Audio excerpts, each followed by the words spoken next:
The great hall of Valdren Keep fell silent as the Alpha King lifted the quill. Cale Thornwood had not seen daylight in 7 years. The curse that had stolen his sight had also stolen his throne, his pack's respect, and any hope of finding his fated mate. Now, at 32, he was signing a marriage contract to a woman he would never see, a political alliance to save his crumbling kingdom from the wolves circling its borders. "Your Majesty," his advisor Brennan whispered urgently, "perhaps we should wait. The delegation from the east. We'll tear through our villages by winter's end if I don't secure this alliance today." Cale's voice was rough, unused to argument. His sightless eyes, once the color of molten amber, now held only pale mist. "Read me the terms again." Brennan cleared his throat. "Lord Vizerin of House Amory offers his eldest daughter, Celestine, in marriage.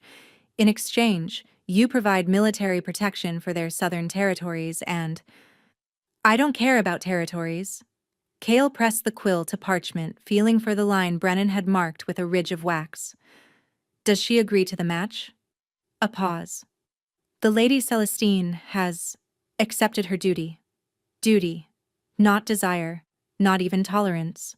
Kyle almost laughed. What woman would desire a blind king whose own wolf had gone silent, dormant within him like a beast in endless hibernation? He signed his name in the darkness that had become his world. "It's done," Brennan announced. "The wedding will take place at tomorrow's moonrise." Cale nodded, already retreating into the numbness that had protected him these 7 years. He would have a wife, a political ornament, perhaps an heir, if she could stomach his touch. He expected nothing more. He certainly did not expect what walked through his doors the following evening. The ceremony was held in the keep's ancient stone chapel, lit by 1,000 candles whose warmth Cale could feel but never see. He stood at the altar in ceremonial black, his scarred hands clasped before him, listening to the rustle of his pack assembling in the pews. They whispered, of course, they always whispered. "The blind king finally takes a bride. Poor woman, sacrificed to a broken alpha. His wolf hasn't stirred in 7 years. He's barely more than human now." Cale let their words wash over him. He had long stopped caring what they thought. Then the chapel doors opened. He heard the collective intake of breath before he registered anything else. The whispers died instantly, replaced by a silence so profound he could hear his own heartbeat. Footsteps. Light. Hesitant.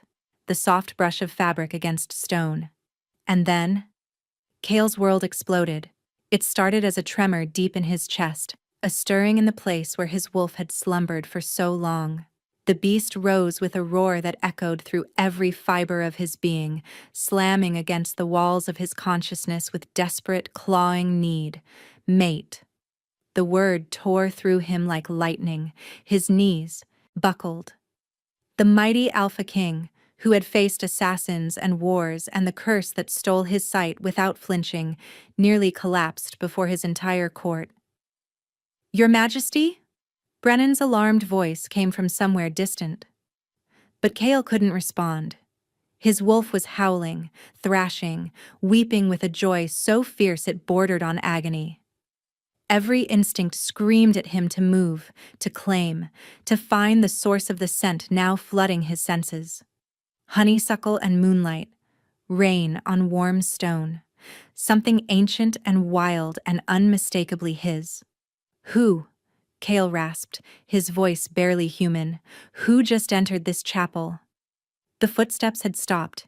He could hear rapid breathing now, a racing heartbeat that somehow synchronized with his own. "Your Majesty," Brennan said carefully, "it is your bride." Cale's hands trembled at his sides. "Describe her." "Sire, the ceremony." "Describe her." The command resonated with an alpha's power he hadn't wielded in years. Brennan swallowed audibly. She is not Lady Celestine, Your Majesty." The chapel erupted in shocked murmurs. Cale heard Lord Vesrin's blustering protests from somewhere to his left, heard words like substitute and younger daughter and unfortunate necessity. But none of it mattered. None of it mattered because his wolf was on its knees inside him, whimpering with desperate devotion toward the woman frozen halfway down the aisle. "Her name?" Cale demanded. "What is her name?"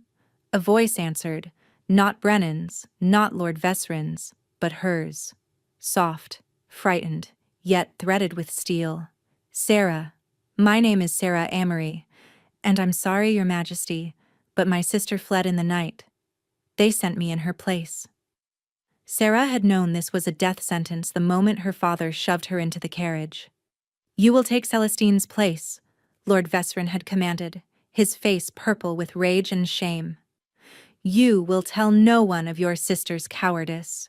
You will marry the blind king, and you will keep our alliance intact. Or so help me, Sarah, I will destroy what little remains of your mother's legacy." Her mother's garden. The only place in House Amory where Sarah had ever felt safe. The wild roses her mother had cultivated. The herbs that whispered secrets when Sarah touched them. Her father knew that threatening it was the one leverage he had. So Sarah had gone. She had donned her sister's wedding gown, a confection of silk and pearls that hung loose on her smaller frame. She had climbed into the carriage meant for Celestine and ridden through the night toward Valdrin Keep. Toward a king everyone said was more beast than man. What she had not expected was the beast to look at her like that. The Alpha King couldn't see her. Everyone knew the curse had taken his eyes. Yet when she entered that chapel, his entire body had turned toward her with the precision of a predator scenting prey. His face, half hidden by the dark hair that fell across his brow, had transformed from cold resignation to something raw and hungry. And when his knees had buckled, Sarah still couldn't understand what had happened, couldn't understand why this powerful king had nearly fallen before her, why his voice had cracked when he demanded her name. Now she stood in the chamber they had given her, still wearing her sister's ill-fitting gown, staring at the moonlight pooling on ancient stone floors. The room was finer than anything she had ever known: velvet curtains, a four-poster bed, a fire crackling in the hearth. But it felt like a gilded cage. The wedding had not proceeded. After Sarah's revelation, chaos had erupted. Lord Vesrin had tried to salvage the alliance by insisting Sarah was just as suitable as Celestine. The king's advisor had demanded explanations, and the king himself. The king had said nothing. He had simply stood there, trembling, his scarred hands clenched into fists, while his court swirled with arguments around him. Then, without a word, he had turned and walked out of the chapel. That had been 3 hours ago. A knock at her door made Sarah flinch. She composed herself quickly. Years of surviving her father's household had taught her to hide fear, and called out, "Enter!" It was not a servant who stepped through the door. It was the king himself. Sarah's breath caught. He moved differently than she expected for a blind man, confident, precise, as if he could see obstacles before they appeared. His ceremonial coat was gone, leaving him in a simple black shirt that stretched across broad shoulders. This close, she could see the scars that traced his forearms, the hard line of his jaw, the pale mist of his ruined eyes. He was younger than she had imagined. And despite everything, despite the blindness and the scars and the curse everyone whispered about, he was devastatingly handsome. "You're afraid," he said. Not a question. Sarah lifted her chin. "Should I not be? I've been traded like livestock and delivered to a stranger who nearly collapsed at the sight of me." She stopped. "Forgive me. That was thoughtless." "At the scent of you," he corrected quietly. "I cannot see you, Sarah Amory, but I know you're standing by the window because your heartbeat echoes differently against the glass. I know you haven't eaten today because your stomach has growled twice since I entered. And I know you're terrified because your scent has shifted from honeysuckle to something sharper. Fear smells like copper." Sarah pressed her back against the cold window. "What do you want?" The king was silent for a long moment. Then, slowly, he lowered himself to one knee before her. Sarah stared in shock. A king, kneeling, before her. I want to apologize, he said roughly. For what happened in the chapel, for frightening you. His jaw tightened. My wolf. I thought he was dead. Years of silence, years of nothing. And then you walked in and he... Kyle stopped, shaking his head. He what? Sarah whispered. Those pale, sightless eyes lifted toward her face with uncanny accuracy. He recognized you, as something I never dared hope to find. Sarah's heart hammered against her ribs. I don't understand. Neither do I. Kale rose fluidly to his feet. The marriage contract was signed with your sister's name. Legally, I cannot hold you to it. You're free to leave at dawn if you wish. I'll provide safe escort anywhere you want to go. Freedom. He was offering her freedom. Sarah thought of her father's threats, her mother's garden, and the life of quiet misery waiting for her back at House Amory. Then she thought of the way this scarred king had knelt before her, not to propose, not to demand, but to apologize. And if I stay? She heard herself ask. Kale went very still. Then we negotiate new terms. A real agreement, not one built on your sister's cowardice and your father's schemes. His voice roughened. I won't force you into anything, Sarah, but I won't pretend I don't want you to stay. He turned and walked toward the door with that same unsettling precision. Your Majesty, Sarah called out. He paused. Your wolf, she said softly. What did he recognize me as? Kale's hand tightened on the door frame. When he answered, his voice was barely audible. Mine. Sarah should have run. Every rational thought told her to take the king's offer and flee at dawn. Return to House Amory, face her father's wrath, and forget this strange night had ever happened. Instead, she found herself wandering the castle gardens as the moon rose higher. Valdrin Keep was ancient, its stones worn smooth by centuries of wind and rain. But the gardens were wild. Overgrown hedges formed labyrinthine paths. Roses climbed crumbling walls with thorny abandon. Night-blooming jasmine spilled its intoxicating perfume into the darkness. It reminded her achingly of her mother's sanctuary. Sarah paused beside a fountain that had long stopped flowing, its basin filled with rainwater and fallen petals. She trailed her fingers through the cool water, and something stirred inside her. She had never told anyone about the whispers. Since childhood, Sarah had heard them, soft voices in growing things, secrets carried on root and stem. Her mother had shared the gift before illness claimed her. Our bloodline is old, she had told young Sarah. Older than the wolf packs, older than the kingdoms. We were the ones who spoke to the earth when the world was young. Keep it hidden, my darling, keep it safe. Sarah had kept it hidden. But here, alone in this wild garden, she let her guard slip. She pressed her palm flat against the trunk of an ancient oak and listened. The tree's voice was deep, slow, and patient. He comes, it murmured. The broken king. He comes for you. Sarah snatched her hand back just as footsteps crunched on the gravel path behind her. You found my mother's garden. She spun to find Kale emerging from the shadows between hedges. Moonlight silvered his dark hair and caught the scars on his hands as he moved toward her with that uncanny awareness. Your mother's? Sarah asked. She planted most of these roses before she died. Said they reminded her of the old country. A ghost of something like grief flickered across his features. I used to spend hours here as a boy. Before the curse, I could see them bloom every spring. Sarah's chest tightened with unexpected sympathy. I'm sorry. Don't be. I've made my peace with darkness. He tilted his head, that predator's attention fixing on her again. You didn't leave. No. Why? Sarah hesitated. The truth was complicated. Fear of her father, curiosity about the king's strange reaction, the inexplicable pull she felt toward this broken man she barely knew. I don't know yet, she admitted. Kale nodded slowly, as if her honesty satisfied him more than any crafted answer. May I show you something? Before Sarah could respond, a howl split the night. Long, mournful, and close. She tensed, but Kale only turned his head toward the sound with something like recognition. They're restless tonight. They? The pack. Wolves run these grounds freely after dark. They sense— He paused. They sense change coming.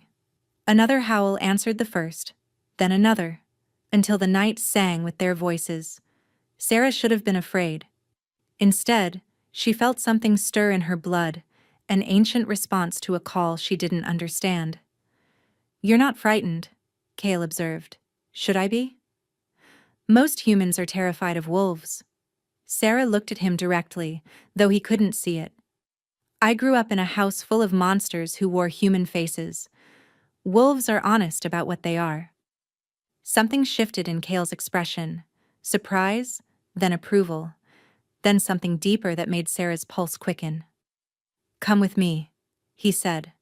He offered his hand. Sarah stared at those scarred fingers, knowing that taking them would be another step away from the safety of distance. She took them anyway. His grip was warm and firm as he led her deeper into the garden, navigating the overgrown paths with impossible certainty. The wolves' howling grew louder, surrounding them in a symphony of wild music. Then the path opened into a clearing, and Sarah gasped. Dozens of wolves filled the moonlit space, silver and gray and black, their eyes gleaming like scattered stars. They were massive, far larger than any natural wolf. Sarah's hand tightened on Kale's. "Don't be afraid," he murmured. "They won't hurt you." The largest wolf, its fur the deep gray of storm clouds, rose and padded toward them. Its golden eyes fixed not on Kale, but on Sarah. She held her breath as the massive creature stopped directly before her. It was close enough that she could feel the heat radiating from its body. Then, slowly, the wolf lowered itself to the ground. It pressed its great head to the earth at Sarah's feet and let out a soft, keening whine. "Impossible," Kyle breathed. "What's happening?" Sarah whispered. "That's Torin, my pack's eldest wolf. He hasn't submitted to anyone since my father died." Kale's voice was strained with disbelief. "He's bowing to you, Sarah. They're all—" Sarah looked up. Every wolf in the clearing had followed Torin's lead. Dozens of massive bodies lowered to the ground, heads bowed toward her in unmistakable submission. "What am I?" Sarah breathed, her voice trembling. Kale's hand found her face in the darkness, his calloused palm cupping her cheek with devastating gentleness. When he spoke, his voice was rough with wonder. "I don't know, but I intend to find out." In the days that followed, Sarah learned the rhythms of Valdrin Keep. The king rose before dawn and trained in the courtyard despite his blindness. His advisor Brennan was fiercely protective and deeply suspicious of her. The servants whispered constantly about the wolves' strange behavior and the king's changed demeanor. What she couldn't learn was what was happening between herself and Kale. Every day, he sought her out. In the gardens, walking in companionable silence. In the library, where he asked her to read aloud. At meals, where his questions slowly chipped away at her walls. "Tell me about your mother," he said one evening. Sarah's throat tightened. She was kind. She loved growing things. Had a gift for it. Our garden was beautiful before she died. Before your father let it decay. It wasn't a question. He hurt you. Not with his fists. There are worse weapons than fists. Sarah set down her fork. "Why do you care? I'm just a substitute bride." "You stopped being a substitute the moment you walked into that chapel." Kyle rose and moved toward her. "For years, I've been hollow.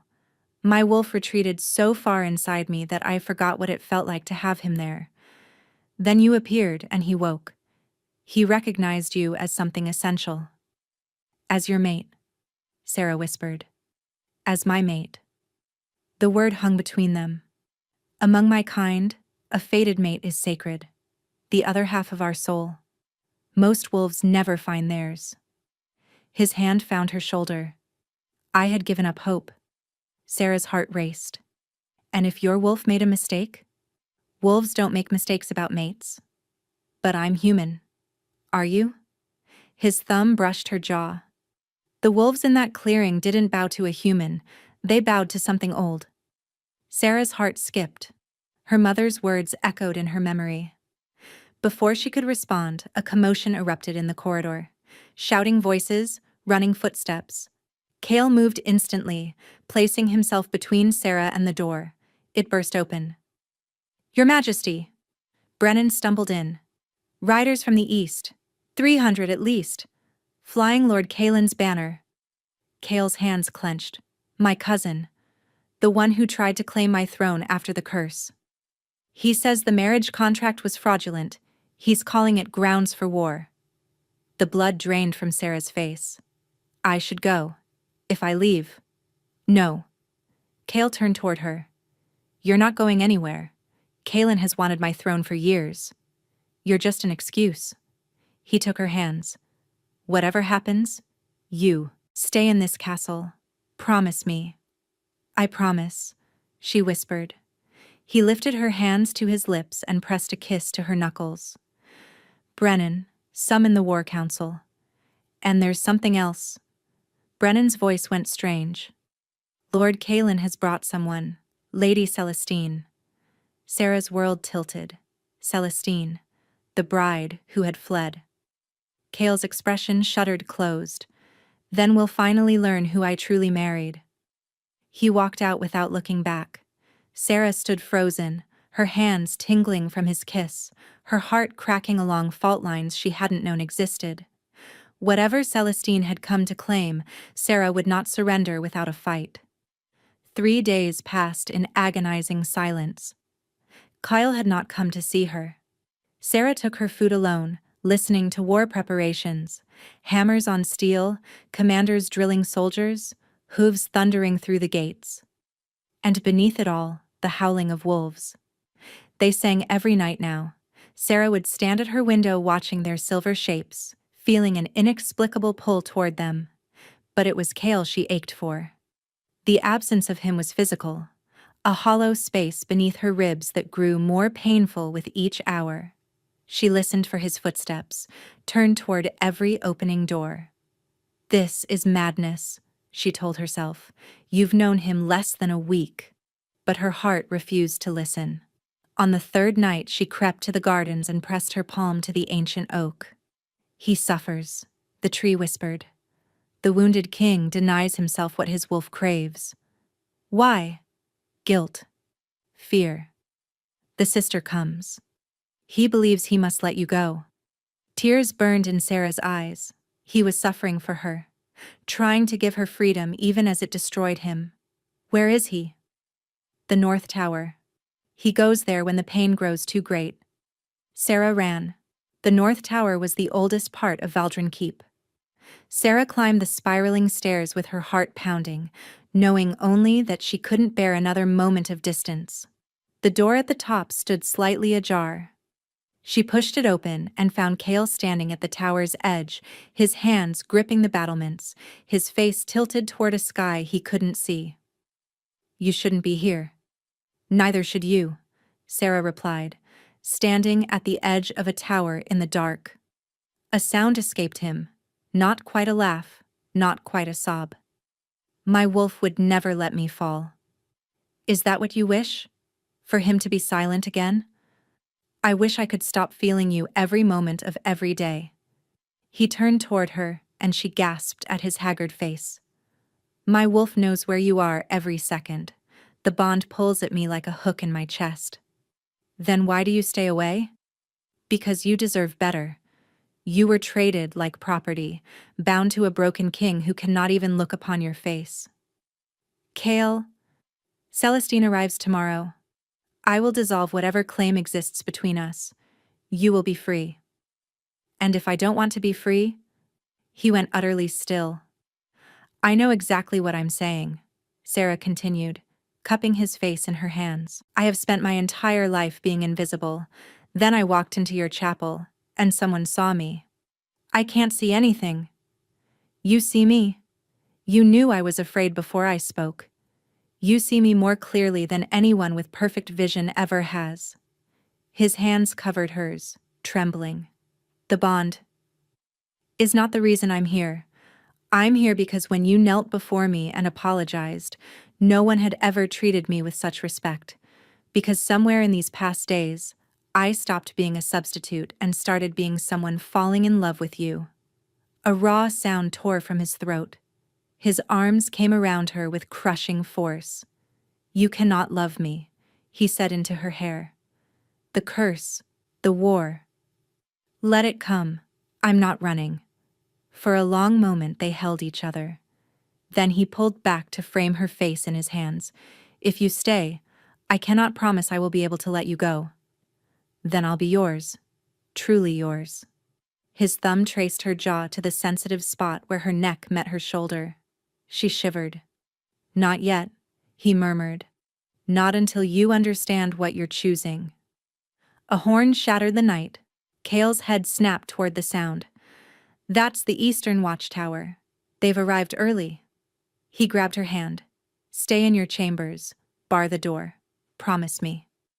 I promise. He lifted her hand, pressed a fierce kiss to her palm, and was gone. Sarah stood alone, her palm burning where his lips had touched. Tomorrow would bring her sister. Tomorrow would bring war. But tonight, she had made her choice. The great hall had been transformed. Torches blazed along the walls. Warriors lined the perimeter in full armor. At the far end, Cale sat upon the throne, his scarred hands gripping the armrests. Sarah watched from the gallery above, hidden among the shadows. She had promised to stay in her chambers, but she couldn't bear not knowing. The doors swung open. Lord Calen entered first, tall, sharp-featured, cold gray eyes sweeping the hall. Behind him came soldiers, and behind them, her golden hair gleaming, walked Celestine. Celestine was exactly as Sarah remembered. Beautiful, poised. Her gown was silk and sapphires, her face serene. She looks like a queen, Sarah thought. Lord Calen. Cale's voice echoed cold as winter steel. You've brought an army to my doorstep. Calen smiled. Cousin, I've come to right a wrong. Your marriage was conducted under fraudulent circumstances, a substitute instead of the promised bride. I propose a simple solution. Dissolve the fraudulent marriage, wed Lady Celestine as intended, and name me as regent to handle matters requiring sight. The hall erupted in whispers. Regent. Calen wanted to rule through Cale. And if I refuse? Then I petition the High Council to remove you entirely, a blind alpha who cannot identify his own bride. They'll see reason. Silence fell. Then Celestine stepped forward. Your Majesty, I apologize for my absence. I was unwell. But I am here now, ready to fulfill my duty. Sarah watched her sister perform and felt something harden inside her. Lady Celestine, Cale said, his voice unreadable. We will discuss terms in the morning. As the hall emptied, Sarah fled to her chamber. She had barely closed the door when a knock came. Not Cale, Celestine. Her sister swept in without invitation. So this is where they've been keeping you? Celestine, I didn't expect... Did you really think you could take my place? Celestine's smile didn't reach her eyes. Lord Calen has promised me a crown. Once he controls the regency, I'll have more power than any queen. Understanding dawned. You planned this. You ran knowing father would send me. You were always so easy to manipulate. Celestine moved closer. Did you really think anyone would choose you over me? Cale. We'll do what's politically necessary. Once he understands marrying me prevents civil war, he'll set you aside. Celestine reached the door. Enjoy your last night in the castle, little sister. Tomorrow, you go back to being nothing. The door closed. Sarah sank onto her bed, her sister's poison spreading through her veins. Was Celestine right? Outside her window, the wolves had gone silent. She had never felt more alone. Morning came gray and cold, heavy clouds obscuring the sun. Sarah had not slept. She had spent the night alternating between rage and despair, between certainty that Cale would choose her and terror that he wouldn't. By dawn, she had made a decision. She would not wait to be set aside like an inconvenient mistake. She would go to Kale herself, demand answers, fight for what they had found together. But when she opened her chamber door, 2 guards stood blocking her path. Lady Sarah, one of them, a grizzled veteran with silver at his temples, spoke apologetically. "We have orders. You're to remain in your chambers until the matter of the marriage is settled." "Whose orders?" The guard's expression flickered with something that might have been sympathy. "The king's." Sarah felt the words like a physical blow. Kale had ordered her confined, locked away while he decided her fate with Celestine and Kaelin. "I need to see him," she said, hating the way her voice trembled. "I'm sorry, my lady. Our orders are clear." The door closed in her face. Hours passed in suffocating silence. Sarah paced her chamber like a caged animal, her mother's gift burning beneath her skin with restless energy. She pressed her hands to the walls, to the wooden furniture, to anything that might carry a whisper of what was happening beyond her prison. But stone held no voice, and dead wood offered no comfort. It was midday when she felt it. A sudden flare of wrongness that made her gasp aloud. Pain. Not her own pain, but someone else's, flooding through the aching void in her chest where the bond resided. Kale's pain, sharp and desperate and terrified. Something's wrong. Sarah ran to her door and pounded against the wood. "Let me out! Something's happened to the king!" Silence from the other side. She slammed her fists against the door until her hands ached, screaming for someone to listen, but no response came. Either the guards had been ordered to ignore her, or they had been called away to whatever catastrophe was unfolding. "Think," Sarah commanded herself. "Think." Her eyes fell on the window. It was narrow, barely wide enough for her shoulders, and the drop below was 3 stories to the garden. But Sarah remembered the ancient oak outside, its branches reaching toward the castle walls. She remembered her mother's words about their gift. Sarah climbed onto the windowsill and reached toward the nearest branch, calling to it with everything she had. "Please, please, help me." For a moment, nothing happened. Then the branch began to move. It stretched toward her like a living thing. Sarah grabbed hold as it reached her window, and the oak wrapped smaller branches around her arms, lowering her gently until her feet touched solid ground. "Thank you," Sarah breathed. "Hurry," the oak whispered. "The king bleeds." Sarah ran. She followed the pull of the bond through the castle grounds, past startled servants and shouting guards, until she burst through the doors of the great hall. And stopped dead. Kale lay crumpled at the base of his throne, blood pooling beneath him from a wound in his side. Brennan knelt beside him, pressing cloth to the injury, his face white with fear. Standing over them both, a bloody dagger in his hand, was Kaelin. "Ah, the substitute arrives." Kaelin's smile was triumphant. "Just in time to watch your beloved king die." Sarah couldn't move, couldn't breathe. The sight of Kale's blood spreading across the stones had frozen her solid. "He refused, you see." Kaelin wiped his blade casually on a silk handkerchief. "Refused to set you aside, refused to name me regent, refused to see reason." He shook his head in mock sorrow. "So unfortunate.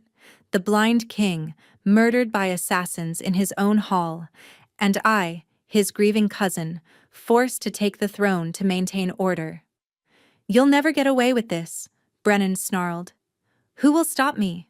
The wolves?" Kaelin laughed. "They can't even enter the hall. I had my men line the entrances with wolfsbane. And as for the rest of the pack?" He gestured toward the windows, where Sarah could see silver shapes throwing themselves against an invisible barrier, howling with frustrated rage. "They'll watch their alpha die, and then they'll submit to whoever proves strongest." Sarah's paralysis broke. She ran toward Kale, dropping to her knees beside him, her hands finding his face. "Kale," she gasped. "Kale, please." His eyes fluttered open, sightless, pain-glazed but somehow finding her anyway. "Sarah." Her name was a ragged whisper. "You should have stayed in your room." And let you die alone? Never. A weak laugh escaped him, followed by a cough that brought blood to his lips. Stubborn woman. You're stubborn woman, she corrected fiercely. Kaelin's boots appeared in her peripheral vision. How touching. But I'm afraid your romance ends here. Substitute. Sarah looked up at the man who had destroyed everything, and something ancient and furious rose up inside her. My name, she said quietly, is Sarah. She pressed her hands flat against the stone floor, stone that had once been part of the living earth. Stone that still remembered what it had been. And she called. The response was immediate and catastrophic. Vines erupted through cracks in the floor, thick as a man's arm, moving with impossible speed. They wrapped around Kaelin's legs, his arms, his throat, lifting him off the ground as he screamed. What? What are you? Something old, Sarah said, rising to her feet as power flooded through her veins. Something your poison couldn't keep out. She turned to the doorways where Wolfsbane blocked the pack's entry and raised her hand. The poisonous plants withered and died at her command, crumbling to dust. The wolves poured in like a silver flood. Kaelin's soldiers tried to flee, but the pack was faster. Within moments, the hall was secure, the conspirators subdued, and Torin, the great gray wolf who had bowed to her in the clearing, stood guard over Kaelin's vine-wrapped body. Sarah dropped back to her knees beside Kael, her power fading as quickly as it had come.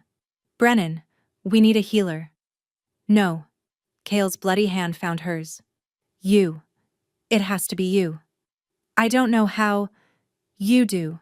His fingers tightened on hers with desperate strength. I felt it, Sarah. When you called the vines. You have healing in you too. I know you do. Sarah's hands trembled as she pressed them to his wound. She thought of her mother, of the gardens that had always responded to her touch, of the gift she had hidden her entire life. Our bloodline is old. She closed her eyes and reached for that ancient power once more. Not to destroy this time, but to heal. Golden light bloomed beneath her palms. Warmth spread through her fingers, into Kael's torn flesh, seeking out the damage and trying to mend it. But even as she poured everything she had into him, she could feel his life force slipping away. The golden light poured from Sarah's hands like liquid sunlight. The power moved through her and into Kael, seeking out the damage, knitting torn flesh. But something was wrong. The wound was closing, yet Kael's heartbeat grew weaker, not stronger. His breathing became shallow, rattling in his chest like stones in an empty vessel. It's not enough, Sarah gasped. Brennan. The blade was poisoned. Brennan's voice was hollow with despair.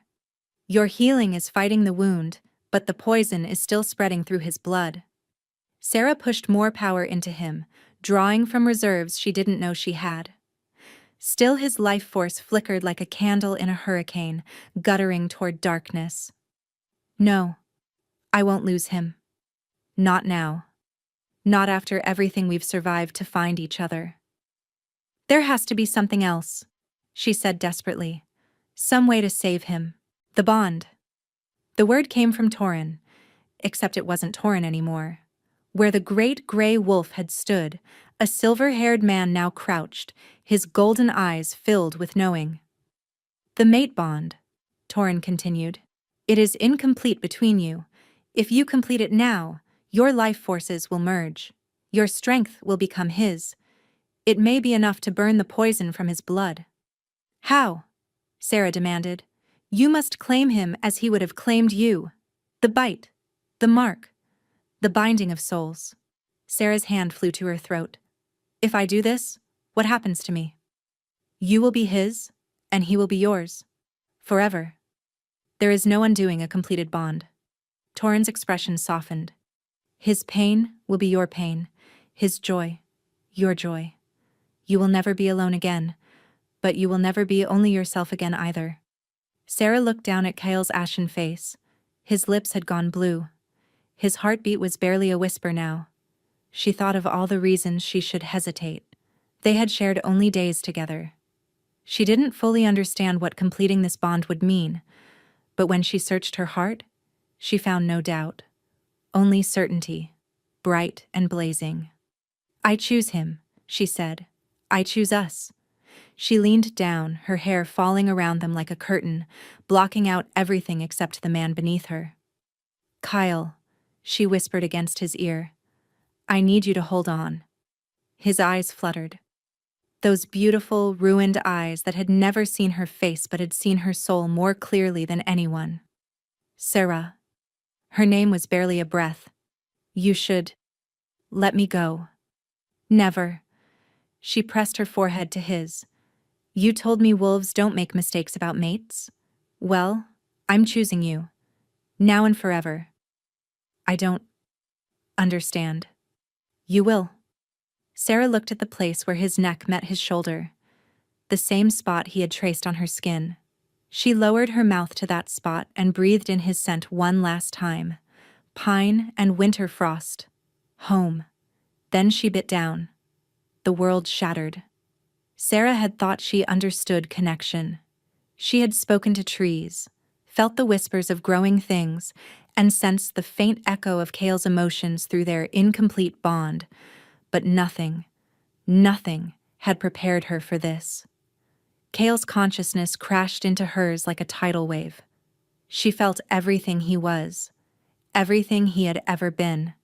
The boy who had lost his mother too young, the young alpha who had shouldered a kingdom's weight before he was ready, the man who had spent 7 years in darkness, convinced he would never be whole again.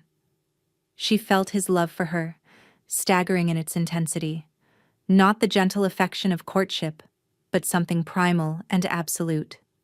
A force of nature that had recognized its other half the moment she walked into that chapel. And she felt his wolf.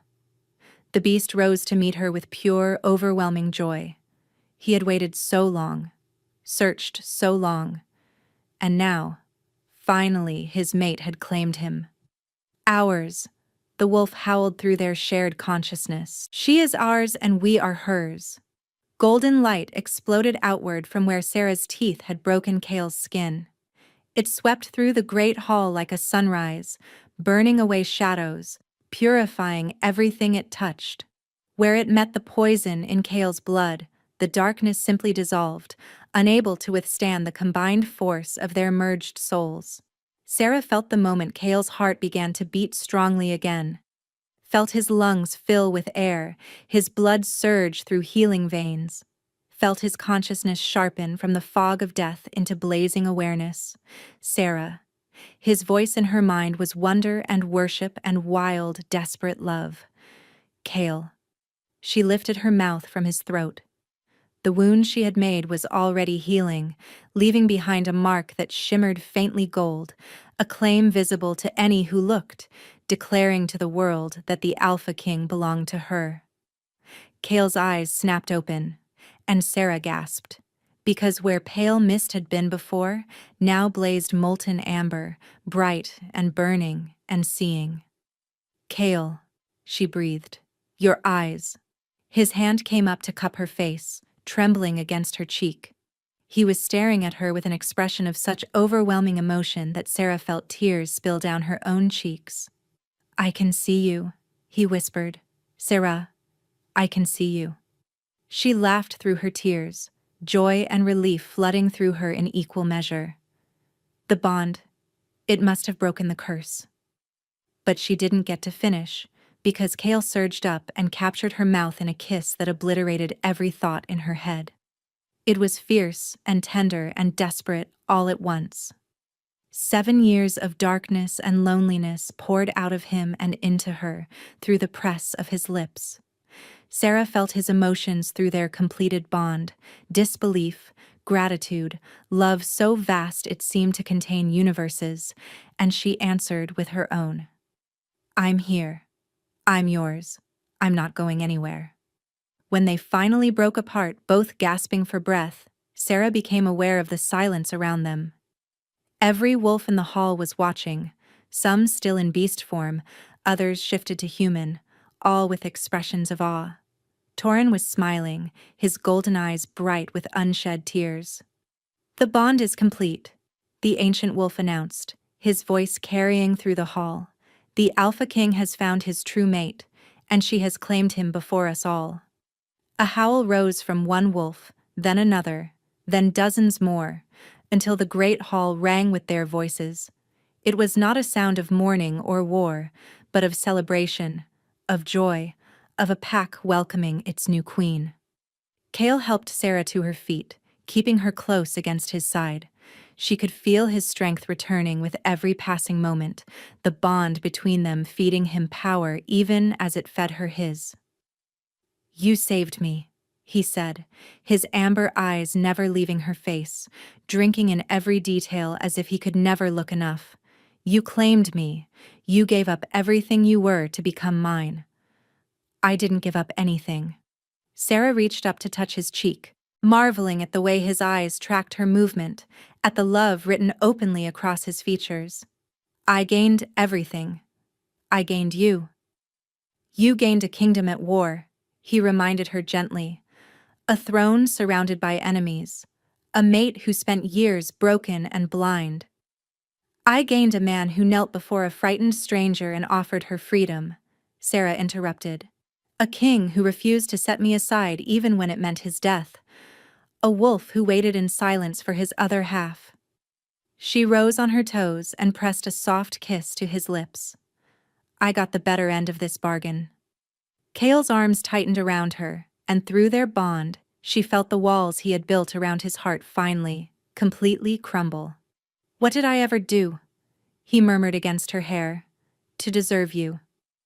"You signed a contract blindly," Sarah answered with a smile, "and your wolf fell to his knees." Kalen's trial was held at dawn the following day. He stood in chains before the assembled court, his arrogance finally stripped away, his face pale with the knowledge of what awaited him. Celestine stood beside him, equally bound, her perfect beauty marred by terror. Kale sat upon his throne with Sarah at his side, not behind him, not below him, but beside him as his equal, his queen, his mate. The mark on his throat gleamed gold in the morning light, a visible declaration of their bond. "Lord Kalen Thornwood," Kale's voice rang through the hall. "You stand accused of attempted assassination and high treason. How do you plead?" Kalen's chin lifted with the last remnants of his pride. "The throne should have been mine. You were broken, blind, unfit to rule. And yet here I sit."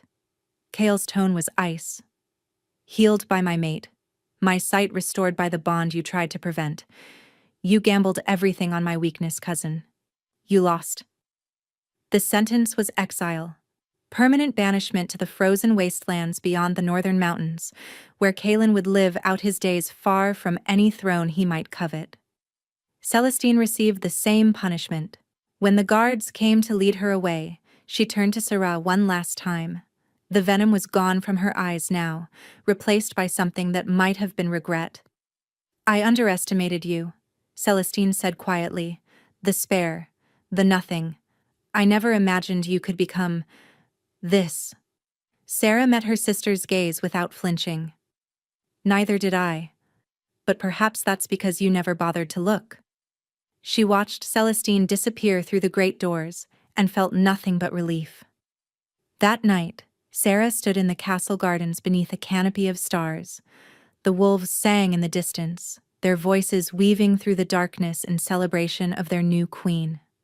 The ancient oak whispered contentment as she passed, its branches swaying in a wind that touched nothing else.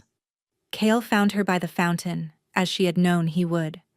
Their bond hummed between them, a constant presence now, warm and golden and infinitely reassuring. "The War Council has agreed to terms," he said, sliding his arms around her from behind. "Kalen's army has disbanded. The Eastern Territories will stand down. For the first time in years, there is peace." Sarah leaned back against his chest, watching the moonlight dance on the water. "And your sight? Is it truly permanent?" "The healers believe so. They think the curse was tied to my wolf's dormancy, and when you claimed us both, when you completed the bond, he pressed a kiss to her hair. You broke more than one chain that day, my heart. My heart. The endearment sent warmth flooding through her. I still don't fully understand what I am, she admitted. The power I wielded, the things I can do. My mother never explained it all before she died. Then we'll discover it together. Cale turned her in his arms so she faced him, his amber eyes glowing faintly in the darkness. Whatever you are, wherever your bloodline leads, I will be beside you. That's what mates do. Sarah smiled up at him. This impossible man who had signed a contract blindly and found his soulmate in a substitute bride. Who had offered her freedom and won her heart instead. Who had nearly died, rather than betray the bond between them. I love you, she said. The first time she had spoken the words aloud since the claiming. Cale's breath caught. Through their bond, she felt the impact of those 3 words hit him like a physical force, felt the last lingering shadows of his self-doubt dissolve in their light. I love you, he answered, his voice rough with emotion. I loved you before I knew your name. I loved you when you were just a scent and a heartbeat in my chapel. I loved you when I was dying, and I will love you until long after I am gone. He kissed her then, deep and slow and thorough, and Sarah melted into him as the wolves sang and the stars wheeled overhead and the ancient oak spread its branches in blessing. She had come to Valdren Keep as a substitute, a replacement, a nothing. She would remain as its queen. And as Cale lifted her in his arms and carried her toward the castle, toward their future, Sarah knew with absolute certainty that she had finally found where she belonged, not as a spare, not as a substitute, but as the other half of a soul that had been searching for her all along. She was home. Thank you so much for listening. I hope you enjoyed the story. If you'd like to listen on the go, all my stories are also available on Spotify. You'll find the link in the description below. A big thank you to everyone who's following. Your support truly means the world to me.